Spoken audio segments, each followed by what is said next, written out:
Approximately 1 in 10 Americans have a rare disease. If you are struggling with one, we want you to know right now that you are not alone. And here to discuss more about the importance of rare disease awareness is Dr. Byrne, Director of the University of Florida Powell Center, and Monique, who has Pompe disease. Welcome to both of you. Thank you. Thank you. Doctor, let me start with you. I read here that there are over 7,000 rare diseases. Can you explain to us first what is a rare disease? Yes, in the U.S. there are about 35 million people with a rare disease, which is defined as less than 200,000 in any specific type of disease. Patients experience physical disability, emotional difficulty, and often they struggle with a delay in diagnosis because of the unusual nature of the condition. And speaking of trying to find out the underlying problem, it took you 10 years to get diagnosed. It started off very simply, actually. My first symptom was a headache.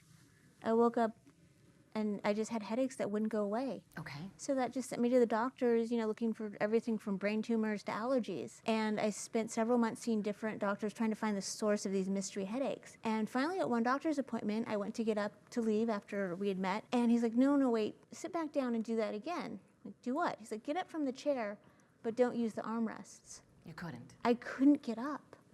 And I didn't realize that I had been using my arms to compensate for what was clearly a weakening of my leg muscles. And so that started the journey into, there's a muscular problem here. And so they came up with a diagnosis of inflammatory myopathy, which is not an uncommon misdiagnosis with Pompe patients. And I lived with that diagnosis for 10 years because it fit. Right. So my symptoms escalated over the years.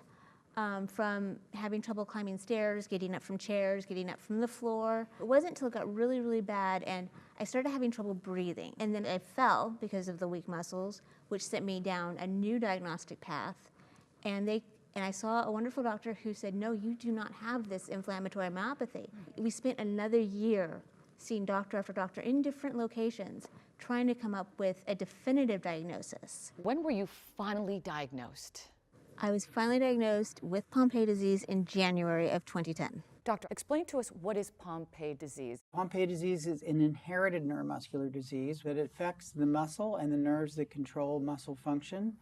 It leads to weakness and respiratory problems. And I think Monique has a unique story, but not uncommon among the patient population that faces a late onset disease and often mimics other conditions that can be confused with Pompe disease. What is the average age of diagnosis? We often think of the newborn infant that has severe heart problems that lead to early diagnosis because of the severity, but there are also less affected individuals who may not be identified till their third, fourth, or fifth decade of life. All this misdiagnosis, the delay of time, what does that do then to the body, to the individual, and just the progressiveness of the disease? Inactivity and weakness leads to deterioration, and the disease itself causes some progressive problems. So we know that early recognition is key. So how did you feel when you were finally diagnosed and you finally know exactly what you have? Everything started to make sense once I learned more about Pompe disease. I learned that the headaches were caused by a pulmonary issue. All my symptoms could be explained by Pompe disease. So I was ready with my new diagnosis to fight it. All right, stay right there. Doctor, thank you so much for that information. We're going to take a quick break, but when we come back, we are going to meet Sarah Gonzalez, Head of Medical Diagnostics at Sanofi Genzyme. She's going to be here to discuss the importance of obtaining a proper diagnosis, which is so key. And later on, we're going to hear more on Monique's journey and how she's doing, much better, hopefully. And we'll be right back.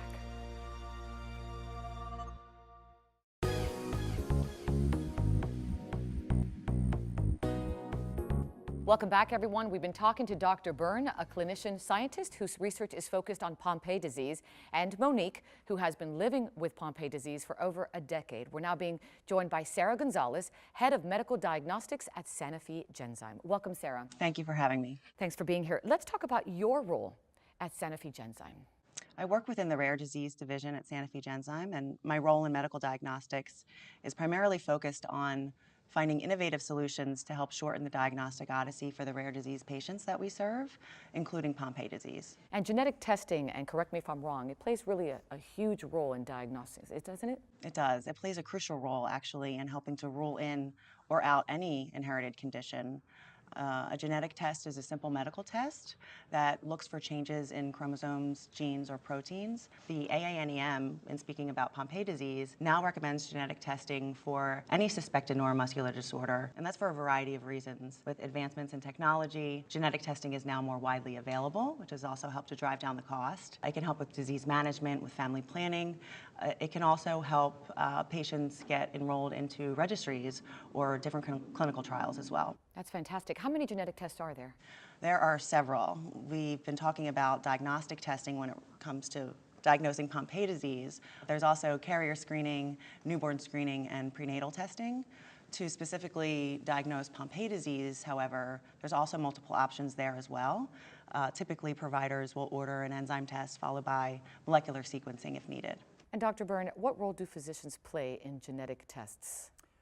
Well, the system to establish early diagnosis and using sophisticated genetic testing helps physicians identify patients early and then confirm those test results through the history and physical exam and then developing a plan for managing that patient's condition.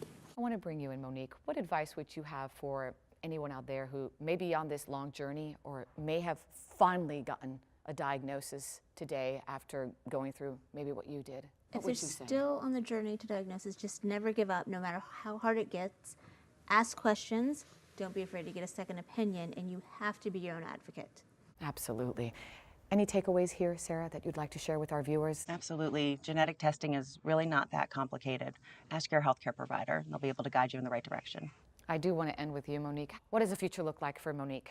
It's filled with hope. With what they've talked about with all the advancements in technology, the sky's the limit. Not just for Pompe disease, but for all the diseases and rare diseases out there. Thank you so much for your time. We wish you all the best. Thank you so much. I want to thank all my guests for this very important discussion. And for more information about Pompe disease, visit pompe.com. And for rare disease resources and the latest news, visit rarediseaseday.org. You can always visit our website, and that's thebalancingAct.com.